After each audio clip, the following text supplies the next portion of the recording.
the attraction opens in like a week, so we have to make sure everything works and nothing catches on fire. When the place opens, people will come in at the opposite end of the building and work their way toward you, then past you and out the exit. Yeah, you've officially become part of the attraction. You'll be starring as a security guard. So not only will you be monitoring the people on the camera as they pass through, to make sure no one steals anything or makes out in the corner, but you'll also be a part of the show. It'll make it feel really authentic, I think. Now let me tell you about what's new. We found another set of drawings, always nice, and a foxy head, which we think could be authentic. Then again, it might just be another crappy cosplay. And we found a desk fan, very old school, metal though. So watch the fingers. Right now the place is basically just, flashing lights and spooky props. I honestly thought we'd have more by now.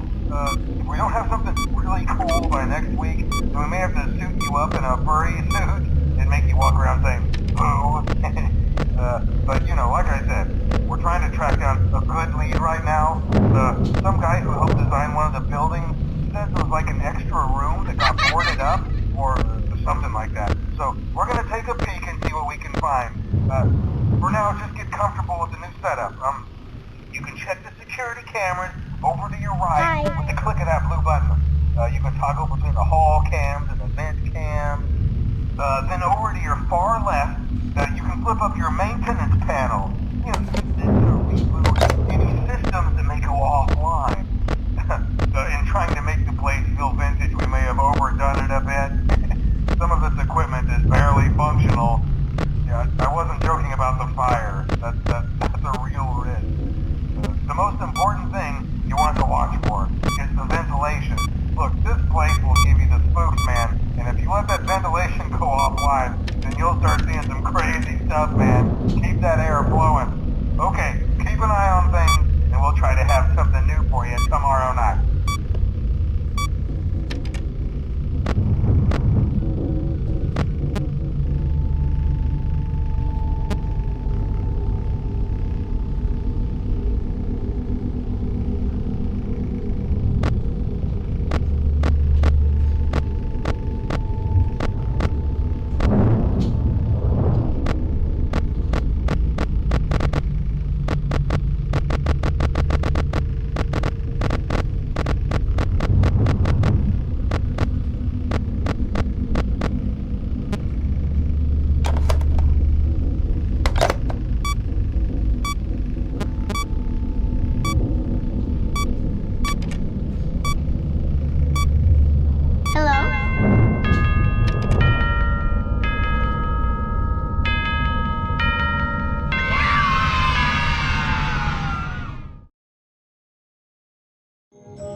Would you like to hear a funny fun fact? One of the previous development teams made a hilarious mistake, one that may or may not have resulted in an undesirable anomaly entering the game's code. Please accept that statement as our full legal disclaimer and absolution of responsibility and potential harm to you.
Hey man, okay, I have some awesome news for you.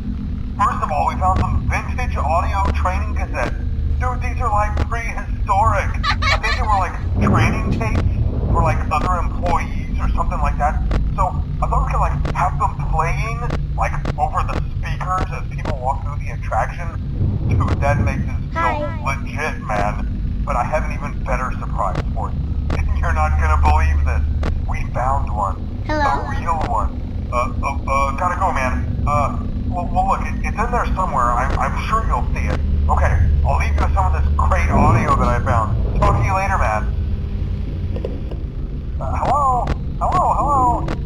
welcome to your new career as a performer slash entertainer for Freddy Fazbear's Pizza. These tapes will provide you with much needed information on how to handle slash climb into slash climb out of mascot costumes. Right now we have two specially designed suits that double as both animatronic and suits. So please pay close attention while learning how to operate these suits, as accidents slash injuries slash death slash grotesque maiming can occur. First, we'll discuss how to operate the mascots when they are in animatronic form. For ease of operation, the animatronics are set to turn and walk towards sound sheets. This is an easy and hands-free approach to making sure the animatronics stay where the children are for maximum entertainment slash crowd-pleasing value. To change the animatronics to suit mode, insert and turn firmly the hand crank provided by the manufacturer. Turning the crank will recoil and compress the animatronic parts around the sides of the suit, providing room to climb inside. Please make sure the spring locks are fastened tight to ensure the animatronic devices remain fixed. We will cover this in more detail in tomorrow's session. Remember to smile. You are the face of Freddy Fazbear's Pizza.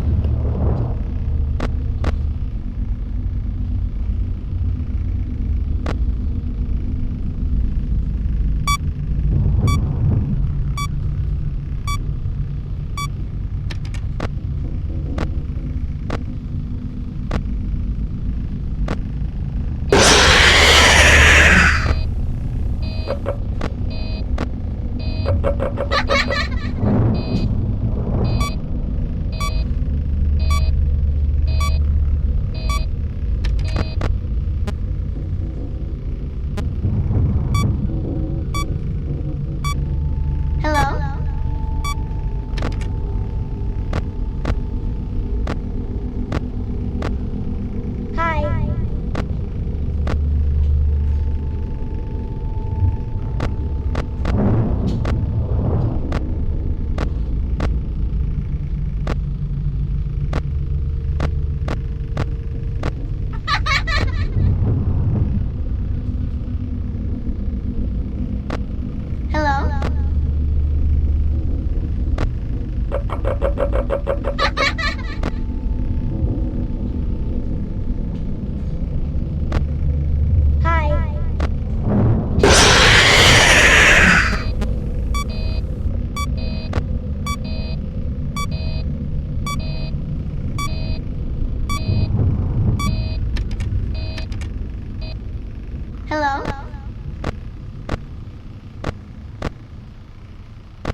Hello? For today's lesson, we will be continuing our training on proper suit handling techniques.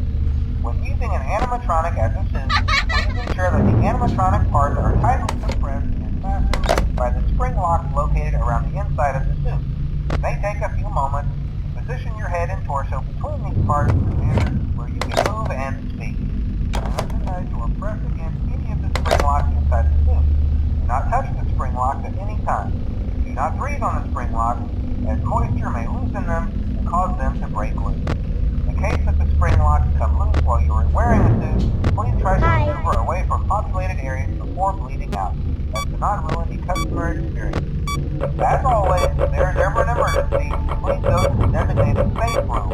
Every location is built with one extra room that is not included in the digital map layouts programmed into the animatronics or security units. This room is hidden to customers, invisible to animatronics, and is always off camera. As always, remember to smile. You are the face of Freddy Fazbear's Pizza.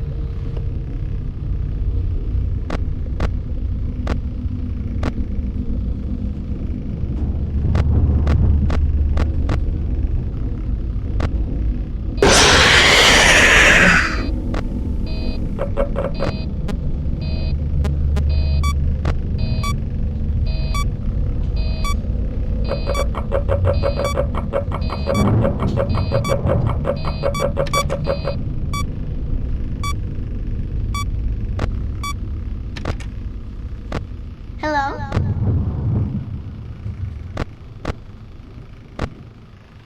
Hi.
involving multiple and simultaneous spring lock failures, the company has deemed the suits temporarily unfit for employees.